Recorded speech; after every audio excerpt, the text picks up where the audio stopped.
Buenas tardes a todos. Yo les voy a platicar de esta primera parte del seminario, que es el tema de resolviendo incógnitas diagnósticas y reclasificando variantes.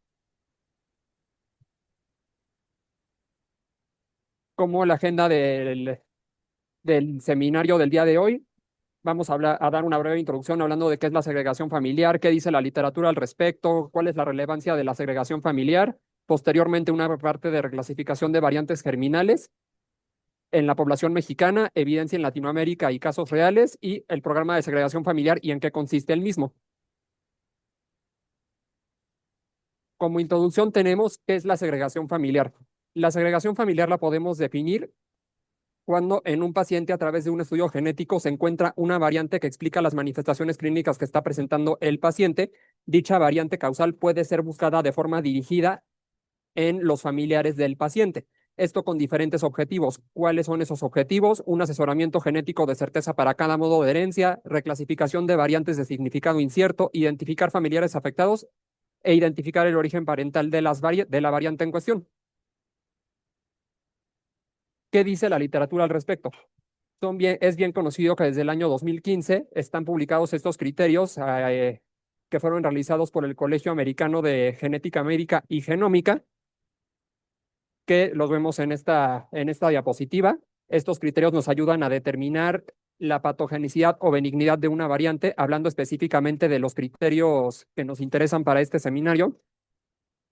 El primero de ellos es la segregación, que nos está hablando que que entre la segregación de la variante en un individuo afectado nos orienta más hacia una patogenicidad. Posteriormente, en los datos de novo, si tenemos que dicha variante es confirmada como de novo, eso nos habla más de su patogenicidad. Y posteriormente, respecto a los datos alélicos, si tenemos una variante homocigota o heterocigota compuesta y se confirma que dichas variantes se encuentran en estado trans, eso también nos está hablando más de su patogenicidad. ¿Qué dicen otros artículos al respecto sobre la reclasificación, perdón, de variantes? Por ejemplo, la segregación nos habla que se pueden reclasificar variantes de significado incierto hacia benignas o patogénicas, y posteriormente los criterios de la ACMG en 2015 nos habla de que los criterios que mencionamos previamente, basados en el estudio genético de las familias, establecer si es de novo, si están en cis, trans o la cosegregación, va a permitir reclasificar e incluso clasificar las variantes de significado incierto.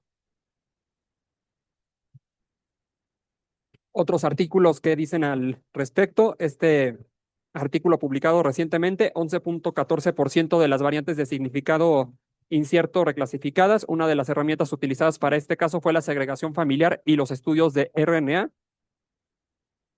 También mencionan que muchos casos no concluyentes podrían resolverse con datos clínicos adicionales o con la segregación familiar. Sin embargo, son muy contados los casos donde esto se pone en práctica.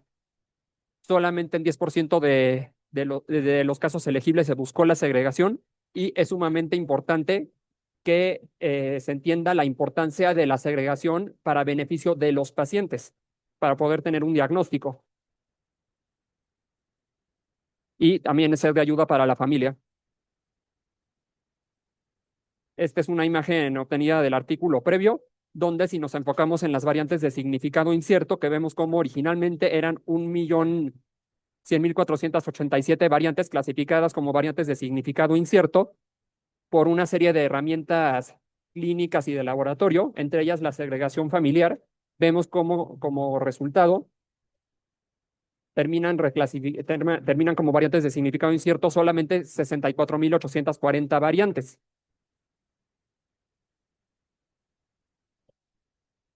Ahora, retomando los objetivos que veíamos en la primera diapositiva sobre la relevancia de la segregación familiar para el asesoramiento genético de certeza para cada modo de herencia, reclasificación de las variantes de significado incierto, identificación de familiares afectados e identificar el origen parental de la variante.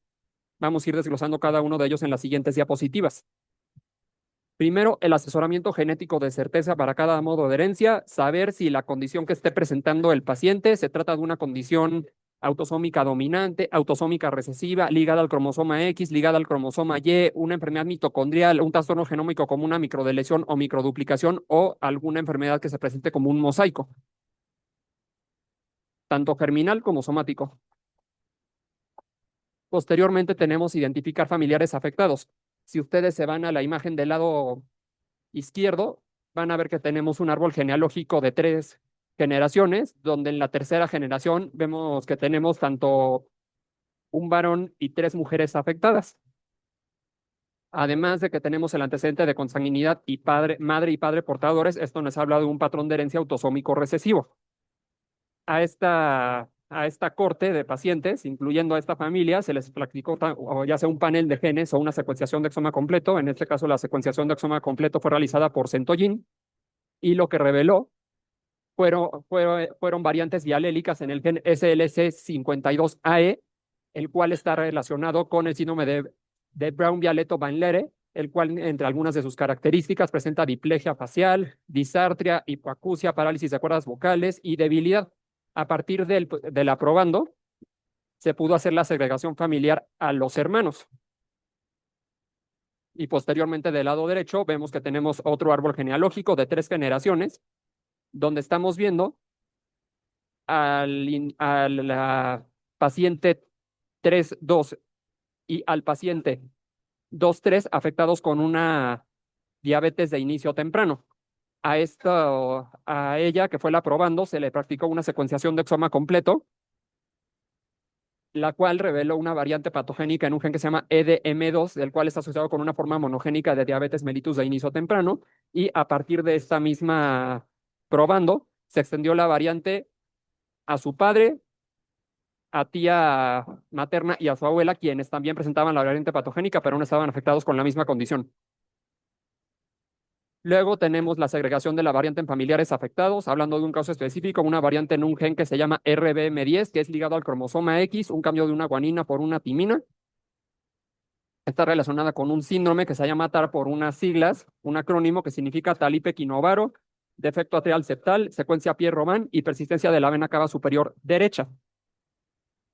Originalmente, esta variante está clasificada como una variante de significado incierto porque está cumpliendo con los criterios aquí señalados. Y si aplicamos el criterio PP1, se prende este criterio en las bases de datos, esta variante se puede reclasificar hacia una variante probablemente patogénica.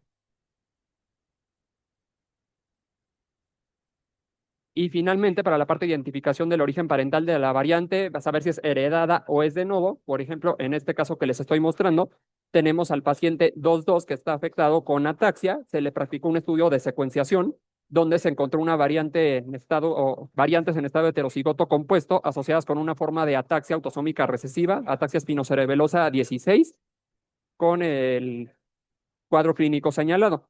Y a partir de este caso se puede identificar de dónde vino esa variante. Ambos padres se confirman portadores de las, de la variante y también se permitió estudiar a los hermanos, donde uno es homocigoto sano y el otro es un portador.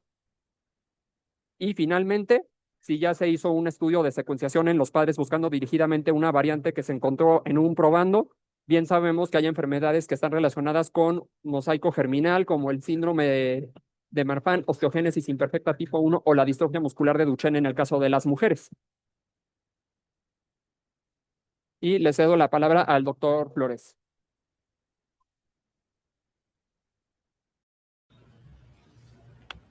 Muchas gracias, Alejandro. Gracias, Esther, también por la introducción, por la presentación y el remojón en colaborar con ustedes. Voy a compartir la pantalla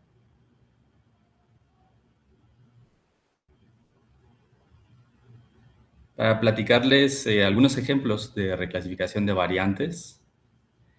Muchos de ustedes seguramente ubican que casi siempre platico de cáncer hereditario y de ataxias. Y ahora decidí traer otro ejemplo diferente que tiene que ver con una reclasificación, pero una reclasificación que no es necesariamente la que buscamos todo el tiempo, de que una variante la reclasifiquemos a que sea patogénica esencialmente y que cause la enfermedad, ¿no?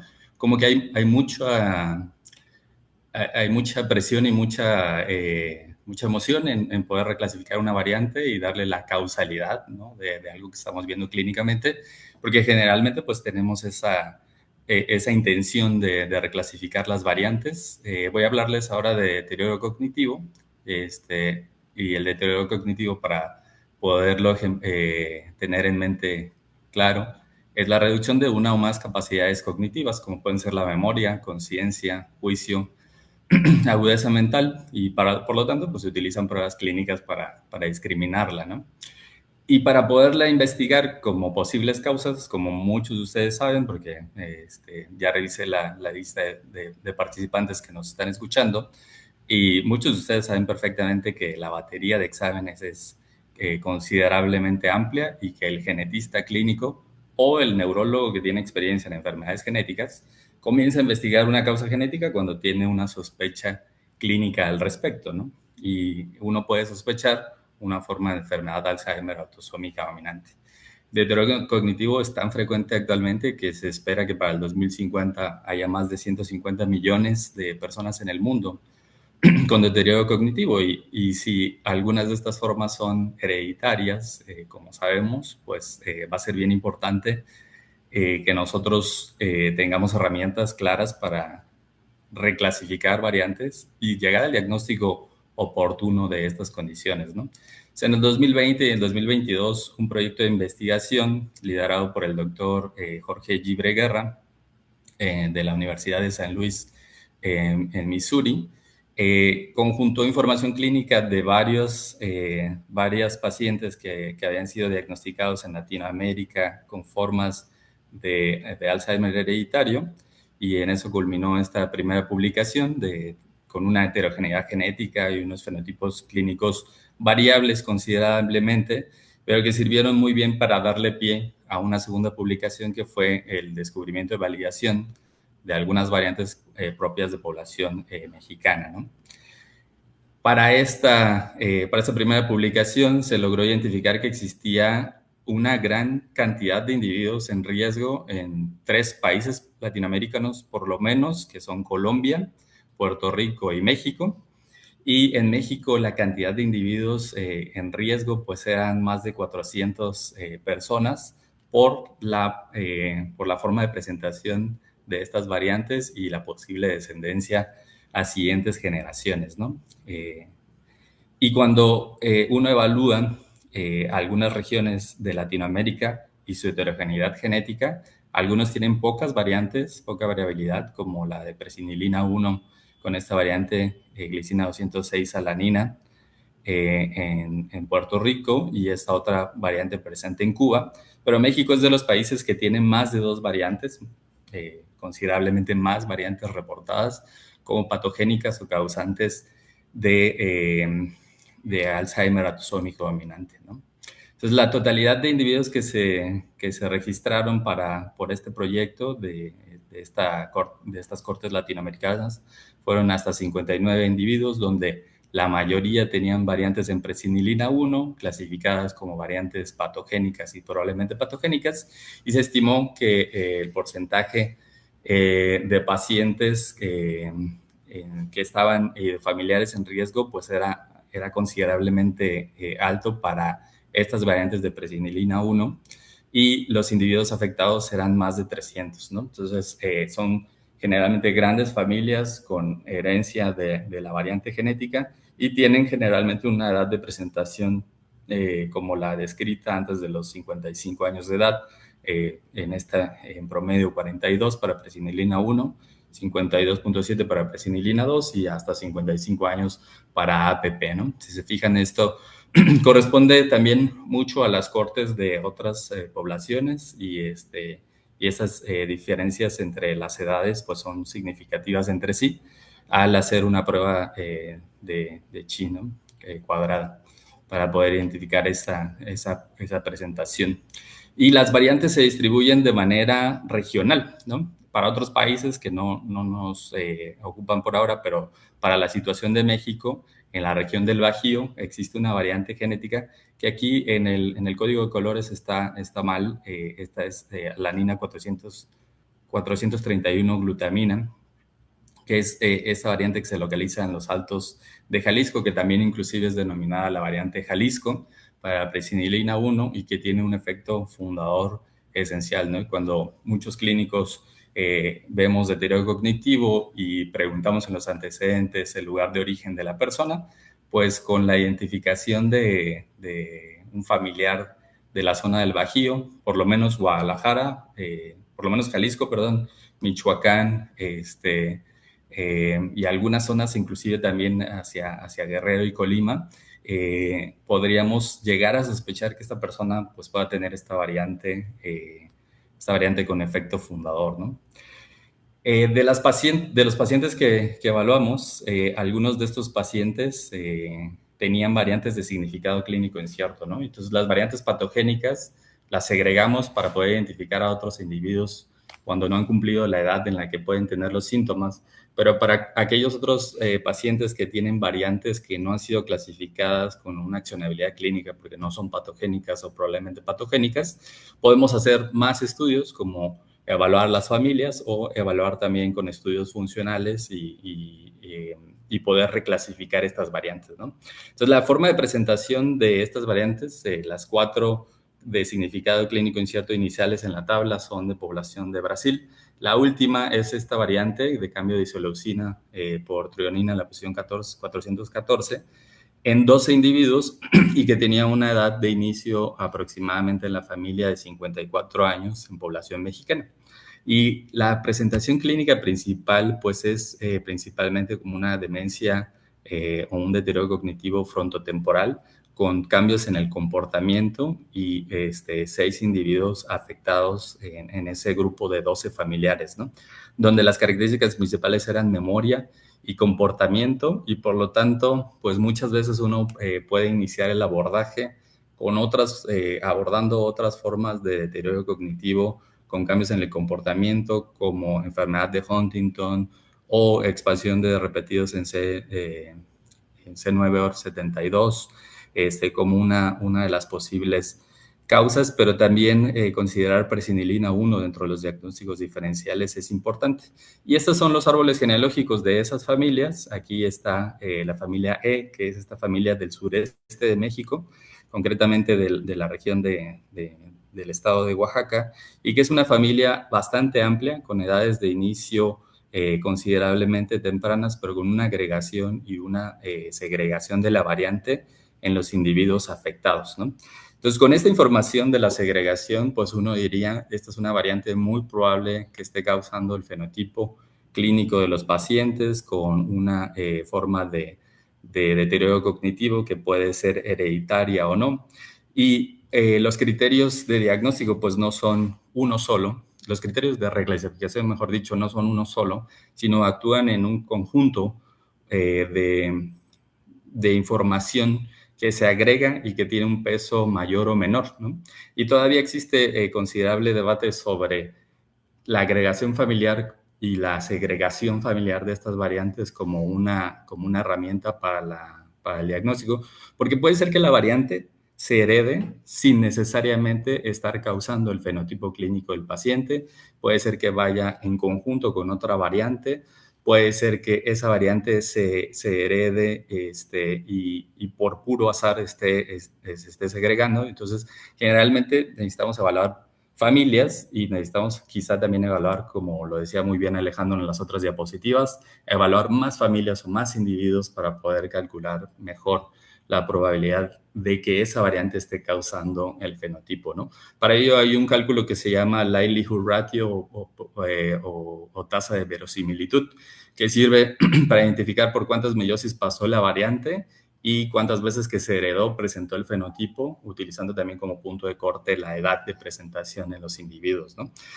En este fenotipo se puede hacer definitivamente ese cálculo, eso es algo que no se ha realizado, esta es una sola familia, pero esta familia tiene esta variante de cambio de aminoácido que para predictores o anotadores de agregación de variantes como Barson y Franklin es una variante probablemente patogénica, pero el estudio in vitro que se realizó para todas estas familias y se realizó exclusivamente para el caso índice, uno de los individuos con deterioro cognitivo, no fue positivo propiamente y por lo tanto no se clasificó realmente la variante como patogénica o de factor de riesgo.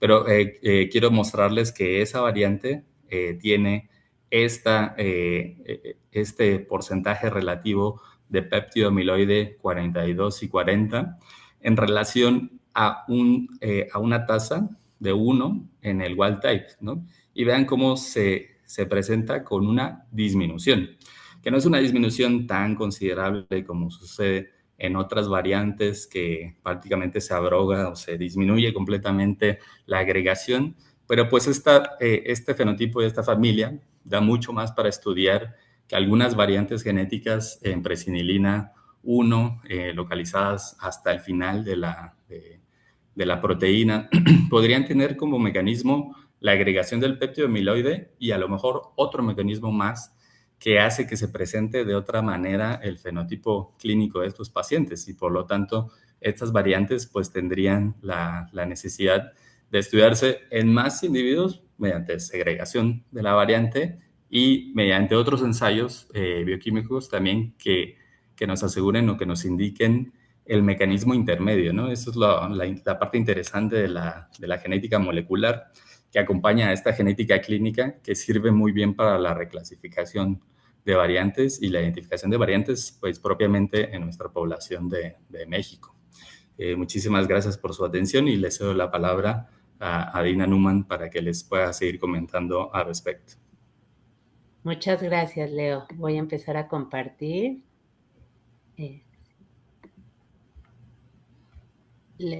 Ok, un segundito, perdón. ¿Ya ven mi pantalla? Bueno, buenas tardes. Yo les quisiera platicar en qué consiste el programa de segregación familiar que Centollín México trae para ustedes hoy. Me es importante mencionarles que este programa nació a petición de ustedes, nuestros usuarios, porque ustedes nos lo pidieron y es algo exclusivo de México, con el fin de afinar el diagnóstico y brindarles un beneficio adicional a sus pacientes. Entonces, esto creo que es bastante importante platicarles. Como mencionaban en la introducción, se generó con las siguientes finalidades. El modelo para este programa es validar la relevancia clínica de las variantes, extender estos estudios a los familiares de los pacientes que se realizaron las pruebas, es reducir los costos y tengan acceso a estos estudios que pueden ser sumamente importantes y sumar a las respuestas de estos pacientes y así poder generar decisiones médicas más precisas y poder resolver casos no concluyentes. Y el objetivo de este programa es confirmar si una variante se segrega con la enfermedad, identificar a aquellos portadores asintomáticos, poder estimar si existe algún riesgo familiar, dar un mejor asesoramiento genético personalizado a las familias. Ustedes los genetistas nos los han dicho varias veces que es muy importante reducir incertidumbre clínica en las familias y disminuir y acortar esta odisea clínica. ¿Qué es lo que les vamos a ofrecer en nuestro programa? Cuando tenemos un estudio del paciente índice que se realizó en Centollín, lo que vamos a ofrecer es un beneficio adicional a estos pacientes y lo que traemos hoy a la mesa es cuando ustedes quieran segregar a familiares de este paciente índice y sea de 1 a 3 personas, les vamos a ofrecer un miembro de la familia free of charge gratuitamente y un 40% de descuento al resto, a los otros 2 familiares que se deseen segregar. Cuando estemos hablando de más de 4 o más personas, vamos a ofrecer 2 estudios gratuitos para los familiares de su paciente índice y el resto en un 40% de descuento. Y también a partir de una sola persona, si lo que desean es hacer un estudio más completo al resto de los miembros de la familia, les vamos a ofrecer un precio preferencial para que se puedan realizar estos estudios y podamos cumplir con estos objetivos que mencionaban anteriormente. Perdón, no sé qué está pasando. Ok, ¿cuáles son las pruebas que se incluyen en la segregación familiar? Pues vamos a incluir pruebas de Sanger dirigido, vamos a incluir pruebas de MLPA, vamos a incluir pruebas de expansión de repetidos, de microarreglos y de target qPCR análisis para todos estos estudios. Entonces, si su variante fue identificada y se requiere cualquiera de estas pruebas, van a caer dentro de nuestra oferta. ¿Cuáles son los requisitos para ser candidatos a este programa de segregación familiar? Inicialmente, necesitamos contar con que el estudio índice de nuestro paciente se haya realizado en Centollín, ya sea un exoma, un genoma o un panel, y la variante de interés haya sido identificada. Quiere decir, estudios positivos donde se haya identificado alguna variante patogénica o posiblemente patogénica. Y antes de comenzar y aceptar a su paciente para el programa de segregación familiar, estos van a ser revisados por nuestro consejo médico interno, que está compuesto por el doctor Alejandro, la doctora Esther y el doctor Leonardo, quienes van a revisar estos casos para apoyarlos y decidir si son candidatos a este programa de segregación. ¿Y qué es por lo que pueden optar, como mencionaban ustedes? Ya sea un análisis dirigido a la variante específica identificada o un estudio completo con ese descuento familiar adicional aplicado de acuerdo a la lista de precios proporcionada. Y para que sepan, se segregará únicamente la variante causal determinada por nuestro consejo médico interno para elegir la variante de segregación, y por eso revisaremos cada caso y los apoyaremos y los llevaremos de la mano. Este programa tiene una flexibilidad temporal. Eso quiere decir que los descuentos familiares se aplicarán para estudios realizados de un periodo de hasta 6 meses posteriores a que ustedes reciban los resultados. Esto ya va a tener vigencia a partir de hoy, porque estamos en nuestro lanzamiento de nuestro programa, entonces ya pueden hacer uso de este beneficio adicional, y solo que sepan que el precio va de acuerdo a la lista de precios original. Me gustaría mostrarles cómo pueden hacer esta solicitud en el Centoportal. Si ustedes entran a su Centoportal, pueden seleccionar la parte de diagnóstico, y dentro de las pruebas a elegir existe un rubro que dice análisis de portador de mutación familiar conocida. Este es el que deberán seleccionar y les preguntará si el paciente índice fue diagnosticado en Centollín, lo cual sí debe de ser para ser parte de este programa. Posteriormente les va a solicitar el número de reporte del paciente índice. Lo van a poder encontrar en la parte superior derecha de sus reportes que reciban, y lo deberán introducir en esta parte del Centoportal. Después de eso, deberán meter la fecha de nacimiento, el nombre y apellido del paciente índice para que se tenga toda la información, y especificar qué variante es la que van a segregar. Esta es la variante que fue aprobada por el Consejo Médico. Y después de eso les va a solicitar información adicional como el nombre del gen, la anotación del ADN codificante, la anotación a nivel de proteína, las coordenadas genómicas o el ID del transcrito. Todo eso lo encuentran en la parte de resultados de su reporte. Lo único que tienen que hacer es introducir esta información en esta sección.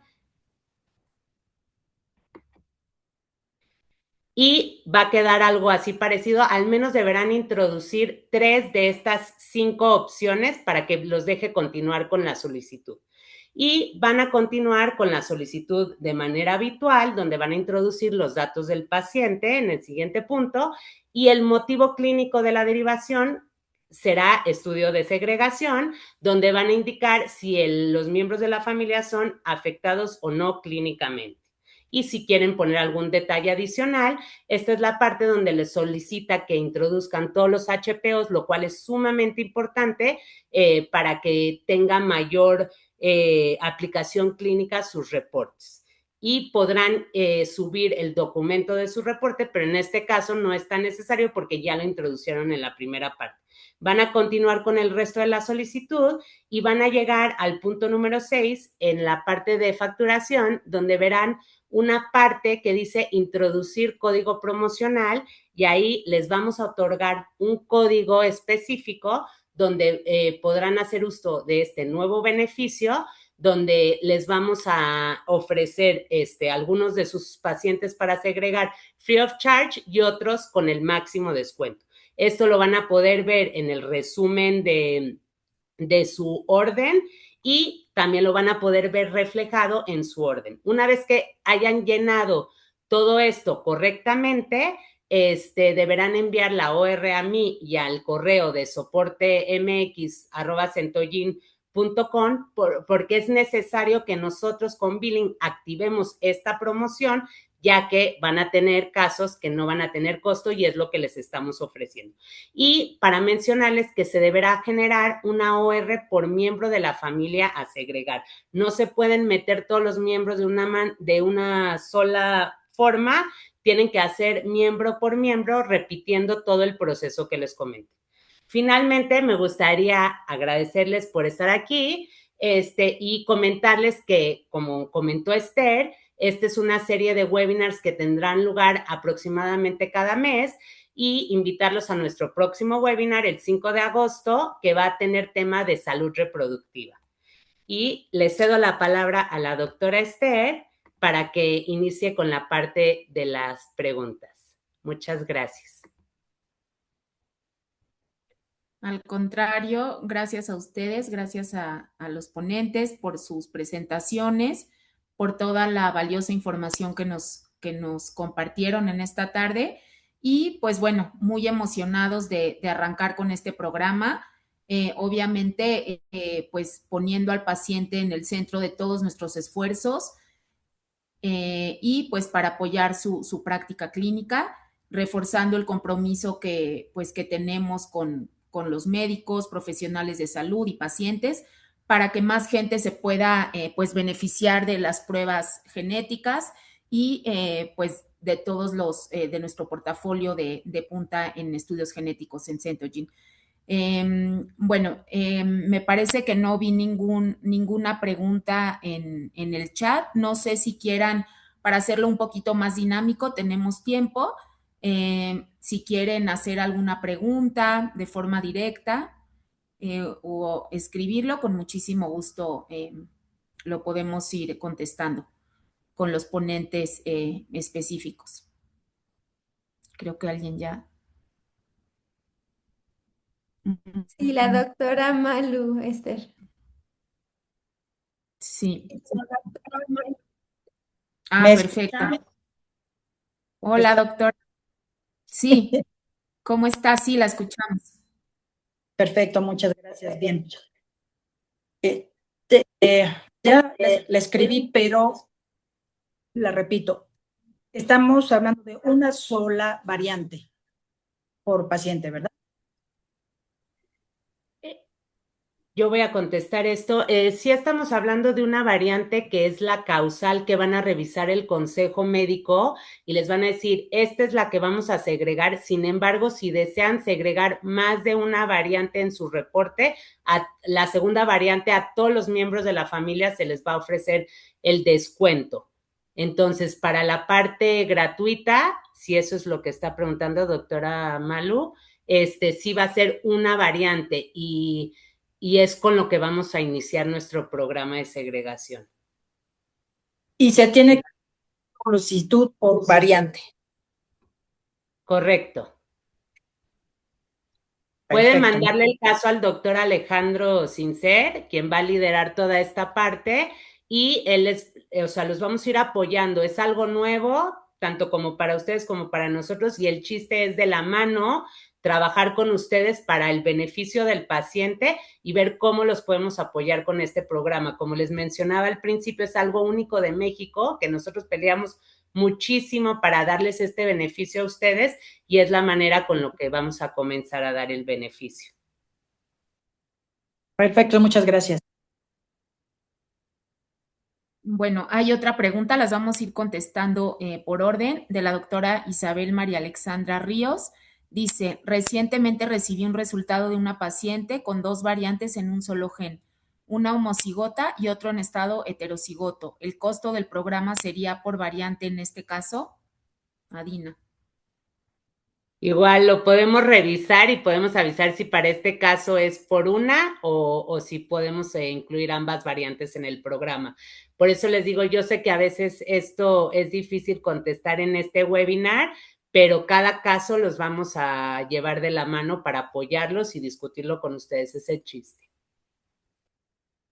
La doctora Malinali Palma Argüello. Entonces, ¿bus no podrían ser segregadas? Aquí en ¿Quieren que conteste yo o Alejandro? Te dejo a ti esta. aquí pasa, nada más para dar contexto, perdón. En Centollín hay un caso un poquito particular con el tema de las variantes de significado incierto, es que generalmente, no exclusivamente, generalmente las variantes de significado incierto en Centollín no son reportadas por algunas razones, porque luego son tema de ruido y únicamente se van a reportar cuando el fenotipo es muy específico para el cuadro clínico que se haya encontrado en el exoma. O sea, también cobra aquí mucha importancia el tema de al momento de que ustedes hagan su solicitud para el exoma, panel, etcétera, sean ustedes muy cuidadosos de meter con mucho detalle los HPO en la solicitud de forma de que sea una ayuda para el laboratorio y sí se pueda reportar un abuso. O sea, en ese caso, si en el estudio se reporta el abuso, ahí sí aplicaría. ¿Estoy en lo correcto, Adina? Sí, yo Correcto, si quisiera está asociada complementar. al cuadro clínico, sí aplicaría. Perdón, Esther. Perdón, sí, yo quisiera ahí nada más complementar la respuesta. Como sabemos, dentro de las mismas variantes de significado incierto hay clasificaciones. Entonces, si esta corresponde a una bus con una asociación fuerte, sobre todo al fenotipo descrito, recuerden que nuestros estudios de exoma, genoma, están basados en el fenotipo, por eso es muy, muy importante toda la información clínica, estudios, genes de interés, etcétera, que ustedes nos brindan al hacer su solicitud, pero sí hay variantes con una fuerte asociación, son reportadas. Lo que queremos es que nos pongan los casos en la mesa y discutirlos con ustedes y ver qué es lo que podemos hacer para beneficiar a sus pacientes. Esto es en beneficio del paciente y estamos abiertos a apoyarlos y por eso peleamos mucho por eso. Sé que muchos de ustedes llevan meses esperando que nosotros estamos trabajando en ello y afortunadamente hoy lo podemos hacer una realidad y estamos muy contentos porque esto es un trabajo de meses de todo el equipo de Centollín México que quiero agradecer porque sí involucráramos a todos para que esto sucediera. Gracias. No sé si alguien más tiene alguna pregunta. Bueno, igualmente, pues bueno, como saben, Centogin tenemos, como mencioné al inicio de la charla, tenemos presencia en más de 120 países, entonces es un laboratorio multinacional, pero con huella local. Tenemos, como dicen, tenemos operaciones globales, pero una huella local muy específica y adaptada precisamente a las necesidades pues de cada país. Entonces, pues bueno, el tener un equipo de atención al cliente, el tener pues al doctor Alex en el equipo, a Dina, todo el comité científico, una servidora, etcétera, pues nos permite agilizar nuestros tiempos de respuesta. Entonces, realmente es un proceso que va a ser simplificado. Vamos a tratar de responder lo más rápido posible. No sé si al final vamos a compartir como todos nuestros correos por si alguien tiene alguna duda, por si quisiera preguntar algo de forma personal, casos específicos como los que comentamos, se pueden acercar con muchísimo gusto con nosotros.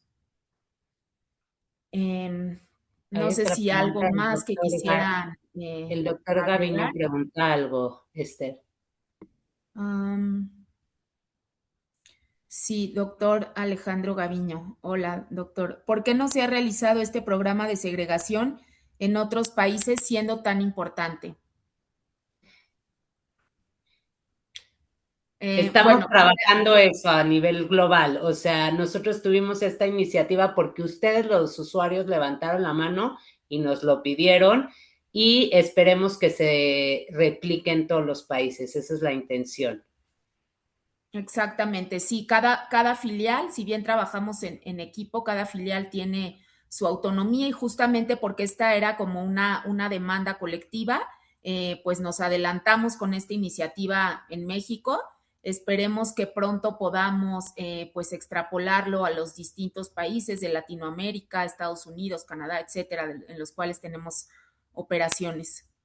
Pero igualmente, bueno, muchos de los médicos, este es un servicio que nosotros también ofrecemos. Muchas veces el caso índice está en México o hay familiares a los que hay que segregar, que están fuera del país, etcétera. También nosotros tenemos el servicio para tomar muestras en otros países, y si el caso índice se solicitó en México, pues bueno, se podría en ese caso hacer los estudios de segregación como una extensión de un estudio que fue solicitado en México. Y algo que me gustaría a mí rescatar, aprovechando que se está hablando del tema, hay casos donde sí hay, donde por ejemplo hay una variante que es una deleción o una duplicación de miles de kilobases. Entonces, precisamente el objetivo de incluirse en tu array en este programa de segregación, pues es pues que haya un fácil acceso a este tipo de pruebas para los pacientes, porque luego son variantes que son complejas en ese sentido. Esto fue justo una idea de parte de todo el equipo pensando en este tipo de situaciones. Si me permiten, solamente me gustaría como agregar que me parece que es como ver un problema que está estancado por una situación de no tener acceso a la prueba, y a partir de ahora se tiene acceso al análisis de segregaciones familiares, ¿no? Entonces, las posibilidades de estos escenarios de pacientes diagnosticados con fenotipos clínicos que a lo mejor lo tienen ahora o lo van a desarrollar, ¿no?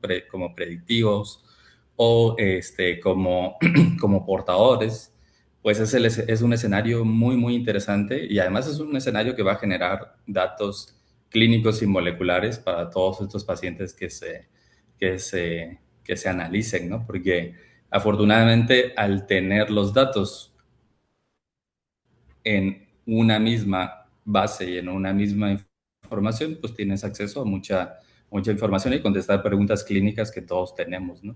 Y creo que eso es la maravilla de tener un programa de segregación, y el uso que se le puede dar, por supuesto, ¿no? O sea, que depende de cada clínico.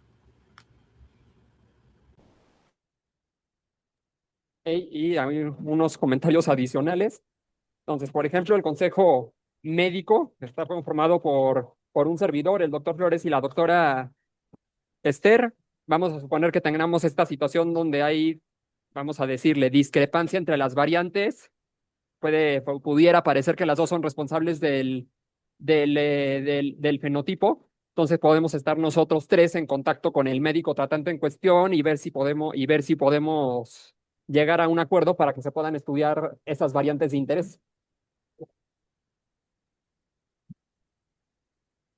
Veo un comentario de la doctora Arenas. Agradezco la cercanía del laboratorio en México con nosotros, ya que es fundamental.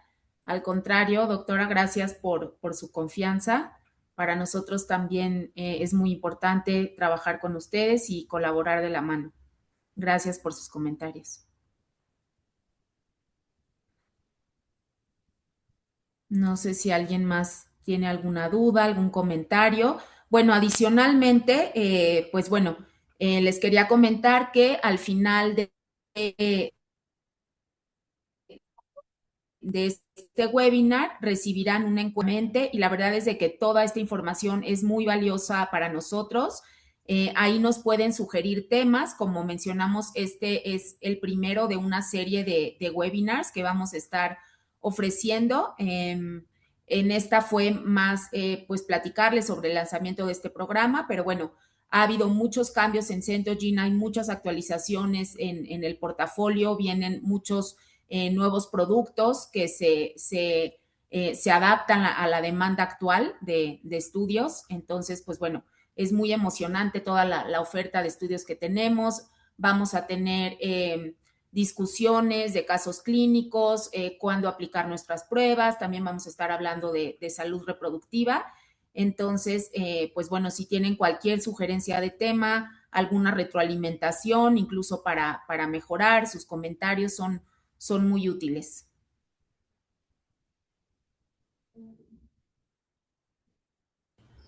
Hay una mano levantada por ahí. Creo que ya no. Sí. Eric Jonathan Maciel Cruz.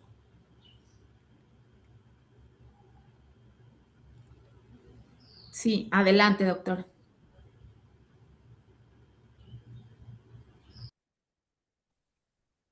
Sí, doctor Maciel.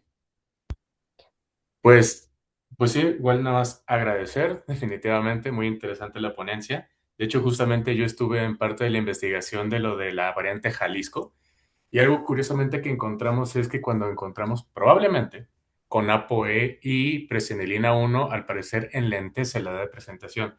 Por eso también pienso que es clave hacer todo este tipo de estudios, que en estos casos de doble heterocigoto puede enmascarar el cuadro. Y con todo esto, nada, me gustaría hacer dos preguntas.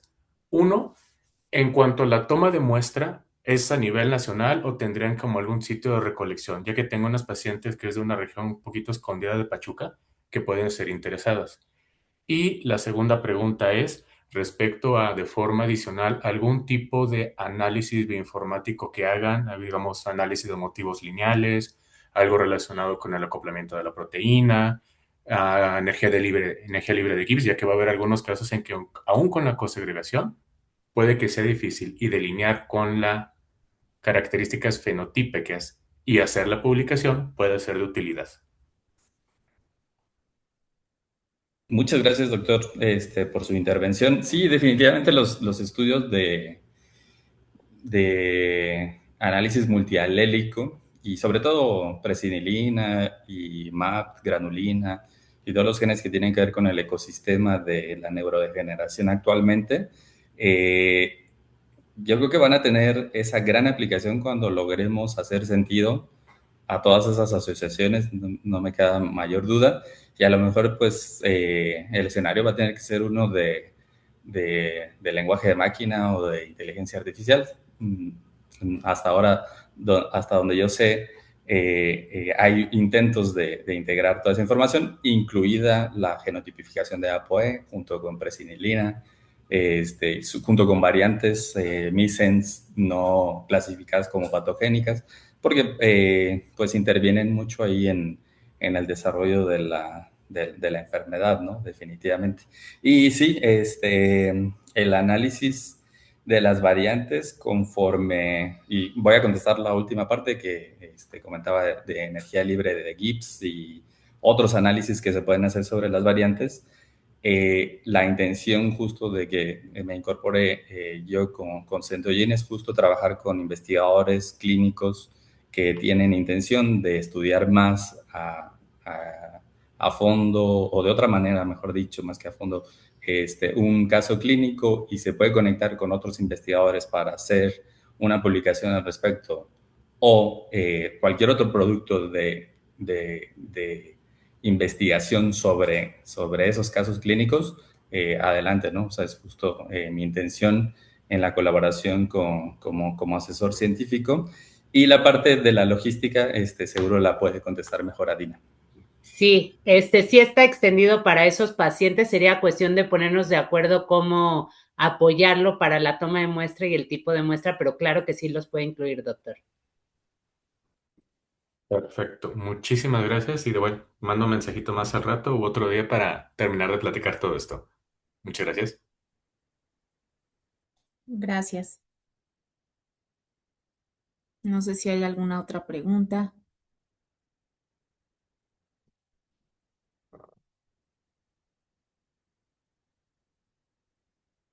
Me parece que no. Pues bueno, nuevamente agradecerles por su tiempo, por su presencia esta tarde y pues bueno, como les comenté, toda su información, todo lo que compartan, su retroalimentación, lo vamos a tomar en cuenta. Y pues bueno, esténse atentos por favor para nuestro siguiente webinar y cualquier duda específica, puntual, como dijo Adina, el programa arranca desde ya. Entonces, si quieren empezar a mandarnos al comité médico sus solicitudes, sus dudas particulares, etcétera, con muchísimo gusto. Muchísimas gracias y buena tarde. Hasta luego.